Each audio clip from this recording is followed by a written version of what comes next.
Hi and welcome to Warts and All Wellbeing. This week we've been looking at character strengths and I want to continue with the work that we've been doing around that. And I want to look at within the 5 pillars, the 5 ways to wellbeing that we've talked about before, we know that connection is really important, connecting with other people. And within PERMA, another framework, we know that positive relationships are also really important. So I want to look today at how character strengths and relationships go hand in hand. And I want to do that by giving you a story and illustrating the point with a story of someone that I used to work with. And we were out having a surfing lesson, like you do when you live in Australia. And we were out and this person can surf already and I just can't.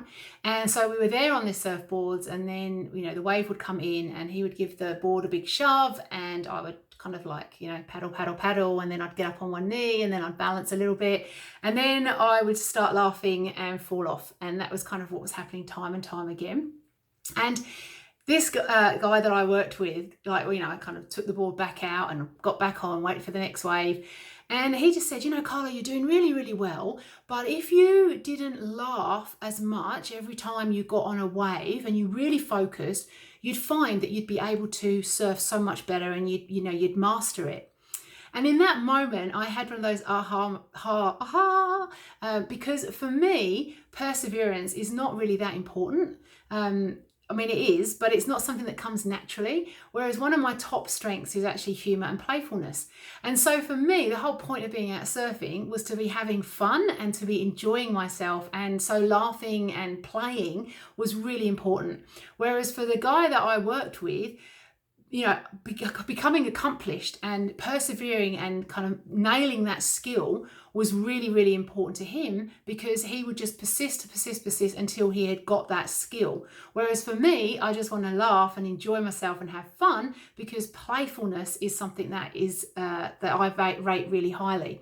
And so that's a classic example of how in that moment, by knowing my character strengths, by understanding the science around character strengths, and by looking at him kind of almost wearing my strength spotting beer goggles, I could actually see where he was coming from. And, I laughed about it and we talked about it and he could see where I was coming from.